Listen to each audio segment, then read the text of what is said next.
Selamat datang di Press Corner, Gereja Ortodoks Indonesia. Kami akan menjawab pertanyaan-pertanyaan Anda seputar iman Kristen bersama Romo Daniel Biantoro, Ketua Umum dan Pendiri Gereja Ortodoks Indonesia. Atas nama Bapa dan Putra dan Roh Kudus, amin. Shalom Aleichem bersama Mesiah. Selamat berjumpa kembali dengan saya, saudara sekalian, Archimandrit Romo Daniel Biantoro. Sebagaimana saya katakan di dalam video saya sebelumnya, ada banyak kritik dan serangan yang diarahkan kepada GUI pada akhir hari ini. Dan saya akan mengklarifikasi kritik yang sekarang ini. GUI dituduh merasa benar sendiri. Padahal ini sekte yang baru keluar tahun 1054 dan mengabaikan ajaran-ajaran sebelumnya. Saya sudah terangkan dalam video-video saya sebelumnya bahwa GUI atau dalam ini bukan GUI-nya ya, sebagai GUI itu wadah, lembaga wadah. Yang saya maksud adalah gereja ortodoksnya. Kalau itu wadah hukum, bukan gereja itu sendiri. Wadah hukum yang mewadahi karya gereja ortodoks di Indonesia. Ya. Nah, saya bawa ini buku yang ditulis A History, suatu sejarah dari tahun 60 Masehi sampai tahun 1453. Gereja Timur Ortodoks zaman purba. Saya tidak usah menerangkan panjang lebar lagi. Di video-video saya yang telah saya berikan itu, saya sudah terangkan bagaimana sejarah gereja ini mulai dari abad pertama. Ya. Nah, ini Stephen Morris. Siapa beliau ini? Stephen Morris adalah seorang sarjana independen yang tinggal di kota New York. Dia telah belajar sejarah Bizantin dan abad pertengahan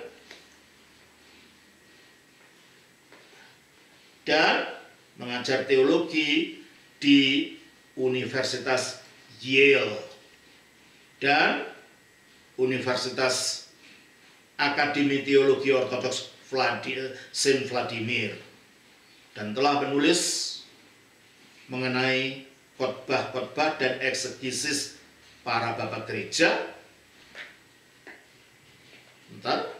maupun hagiografi, kisah-kisah orang kudus Bizantium maupun abad pertengahan. Ini seorang sarjana yang bertanggung jawab, yang kita bisa andalkan. Dan sarjana ini mengatakan bahwa gereja ortodoks itu sudah ada awalnya mulai dari abad 60 atau tahun 60 tentunya, setelah terbentuk sesudah meninggalnya para rasul ya. Terbentuklah gereja ortodoks ini di timur. Dari tahun 1660 tahun 1453. Bagaimana dikatakan ini ajaran baru, melupakan ajaran sebelumnya. Ajaran sebelumnya apa yang dimaksud? Kalau ajaran gereja ortodoks itu identik dengan ajaran-ajaran gereja purba itu. Kalau ajaran sebelumnya mungkin agama Yahudi justru, bukan ajaran Kristen. Ajaran gereja ortodoks adalah ajaran yang berasal dari para bapak gereja, para bapak subapostolik, dari para yang belajar langsung dari para rasul seperti Irenaeus, seperti Polikarpus, seperti yang lain-lain. Para apologis pada abad ketiga, dan sampai ajaran yang dirumuskan dalam 7 konsil ekumenis tahun 325, tahun 381, tahun 431, tahun 553, tahun 8681 dan tahun 787 dilanjutkan sampai ajaran Santo Photius, Markus dari Efesus, dan bapak gereja pada zaman itu, Basilius Agung, Gregorius dari Nisa, Yohanes Chrysostomus, Athanasius Agung, dan semua bapak-bapak gereja. Itulah ajaran yang diajarkan oleh gereja Ortodoks tanpa putus dari zaman dulu sampai sekarang. Berarti ajaran sebelumnya itu yang mana yang saudara maksud? Ya ajaran kuno itu yang diajarkan oleh gereja Ortodoks secara tanpa berubah sampai sekarang. Ajaran dari zaman para rasul, soal zaman para bapak gereja, ajaran gereja berubah. Di sebelah timur memang Santo Agustinus tidak menjadi landasan teologi gereja Ortodoks, gereja timur. Tidak, memang tidak. Dengan demikian juga pengajaran para sarjana skolastika itu bukan yang mempengaruhi perkembangan teologi gereja Ortodoks. Bukan. Jadi kalau begitu kami memang gereja timur itu mengikuti ajaran para bapak gereja timur. Tidak bersifat Agustinian, tidak bersifat skolastik.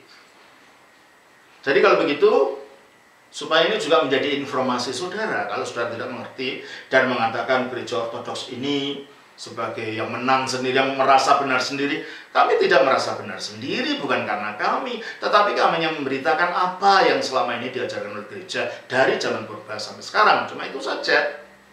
Dan melupakan, mengabaikan ajaran sebelumnya. Kalau mengabaikan ajaran sebelumnya yang dimaksud agama Yahudi, ya memang kami abaikan. Tapi kalau ajaran para bapak gereja dari sejak zaman Rasul sampai sekarang, ya justru itu ajaran yang diberitakan gereja Ortodoks di seluruh dunia. Baik itu Ortodoks Rusia, Yunani, Antioquia, Yerusalem, apapun, di Alexandria, apapun, itu ajarannya sama di mana-mana dari zaman purba sampai sekarang. Dan sekali lagi, GUI bukan gereja baru. GUI hanya wadah, lembaga hukum yang memayungi karya gereja Ortodoks di Indonesia. Siapapun yang tidak mendaftar kepada kami, mendekati kami untuk bernaung di bawahnya, ya di luar payung hukum pemerintah bagi gereja Ortodoks di Indonesia. Karena memang yang pertama datang kami, sayalah pribadi yang membawa iman Ortodoks di Indonesia.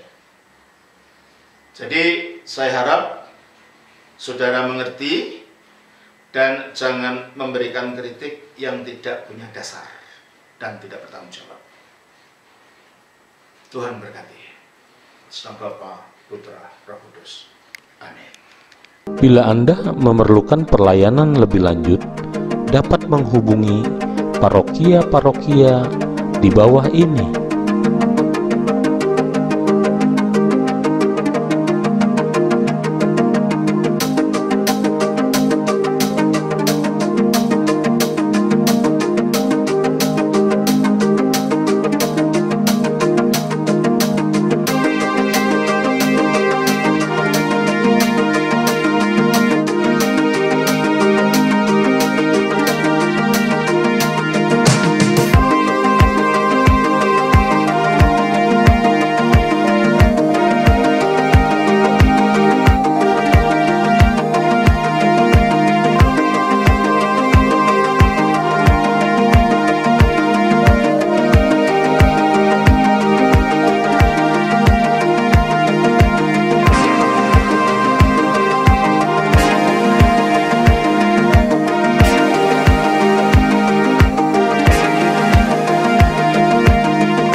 Gereja-gereja Ortodoks maupun yayasan-yayasan yang mengatasnamakan dirinya Ortodoks, tetapi di luar alamat-alamat yang tertulis di atas, untuk sementara belum berada di bawah naungan GUI.